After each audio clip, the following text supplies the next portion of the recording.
Goodbye, Mama. In 1950, 20th Century Fox produced a movie called Cheaper by the Dozen. It was the story of Frank and Lillian Gilbreth and their 10 children. A sequel came out in 1952 called Bells on Their Toes. It dealt with the family problems after the death of Frank Gilbreth. Watching a DVD of the sequel recently, I was struck by one particular scene showing the Gilbreth children sneaking into a hospital to see their mother.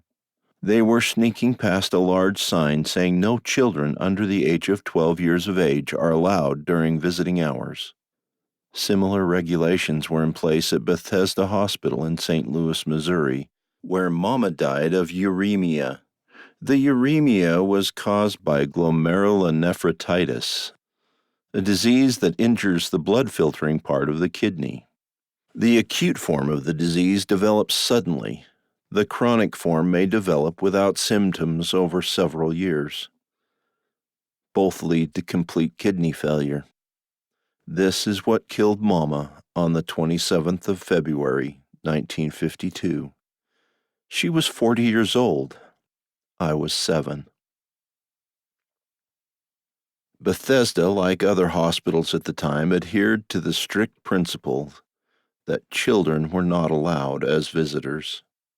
The last couple of weeks during Mama's illness, she was bedridden and unable to travel. It was decided that she would be kept as comfortable as possible and she would be allowed to die in the hospital. Patients at Bethesda were both nursed and ministered to by Catholic nuns. One of the nuns was a very close friend of my old man's sister, Aunt Teresa. When it became certain that Mama was only going to live for a couple more days, my brother and I were packed up and driven to Aunt Teresa's house. Today the trip would take less than an hour. But back then, on the old high-crown macadam roads, it took over 3 hours to get to St. Louis. A couple of days before Mama died, my brother and I were taken to the hospital at midnight. Aunt Teresa's friend was working the graveyard shift. After writing that last sentence, I just realized the dark humor it might convey. There is no pun intended, however, and I'll not change it. Arriving at the hospital, Uncle Herman parked in the back of the building in the deliveries-only area. The nun met us at the door, told us we had to be exceptionally quiet, and she escorted us to Mama's room. She had been moved to a very small private room where she could rest and be allowed to have peace and quiet. When we entered the door, I ran to her in the bed. Harold stood at the end of the bed, but I reached up and grabbed hold of Mama and hugged her for all I was worth. I think I may have hurt her, but she didn't say anything. I can see her lying there looking very, very tired. She was emaciated, and she was in a great deal of pain. I kept hugging her, and I didn't want to let her go. Harold came to the other side of the bed and gave her a hug, and she put her arms around both of us with the little strength she had left. We stayed that way for a few moments, and then I asked, "Can you come home soon? I've made up some stories to tell you, and I've been practicing some songs for you." The nun whispered to me that I had to be very quiet and not talk loudly. She said she could get into a lot of trouble if I didn't follow her instructions. I whispered, "Okay, but I want to sing Mama her song." The nun said, "If you can sing it in a whisper, it'll be all right, but only sing one verse. Then you're going to have to leave. Your Mama needs her rest." I very quietly whispered Mama's favorite song, "In the Garden." When I was done, I asked again, "When are you coming home?" Aunt Teresa said Mama's going to stay here for a while longer. "We'll talk about it when we get home. We've got to go now. Give Mama a hug and say goodbye." I began to cry. Mama put her hand on my head and said, "Now, Mikey, don't do that. You've got to be a brave little man for me, and always remember that I love you." I told her I loved her too as Aunt Teresa and her friend ushered us out of the room.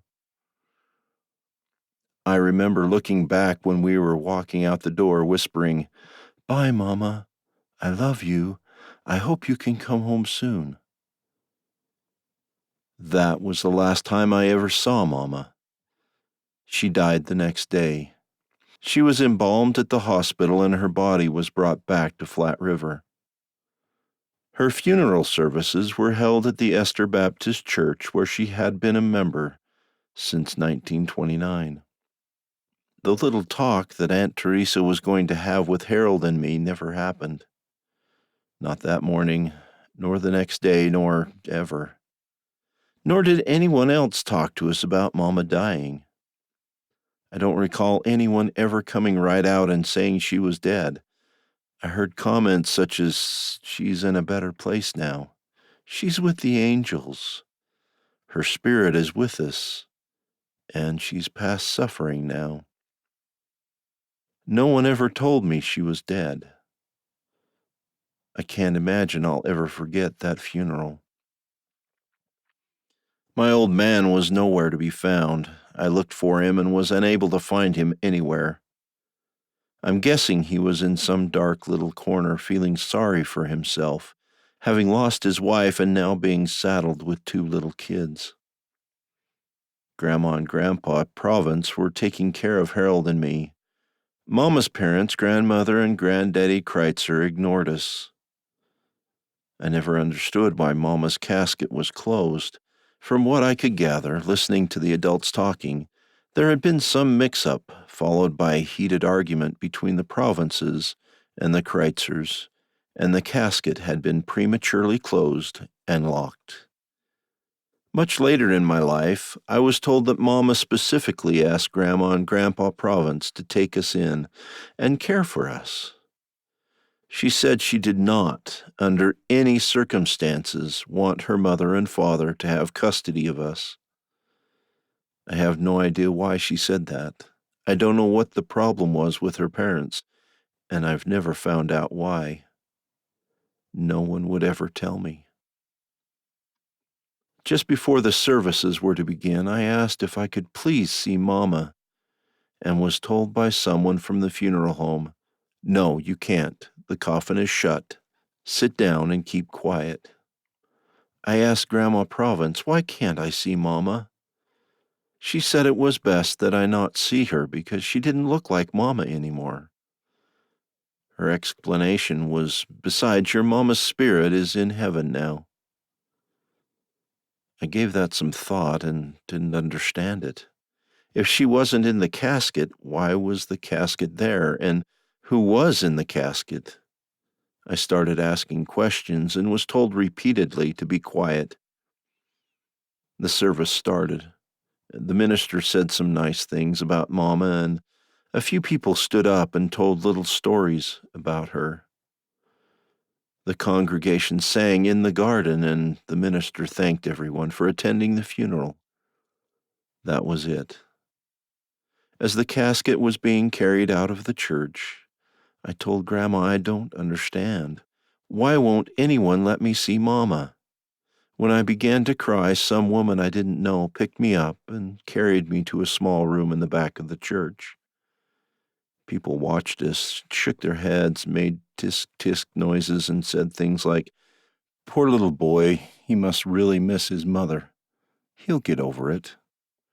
After all the people had gone, Grandma and Grandpa came in, took me by the hand, and walked me to a car. Harold was already inside. I didn't know the person driving the car, but they drove Grandma, Grandpa, Harold, and me to our new home on Theodore Street. My old man was still nowhere to be seen.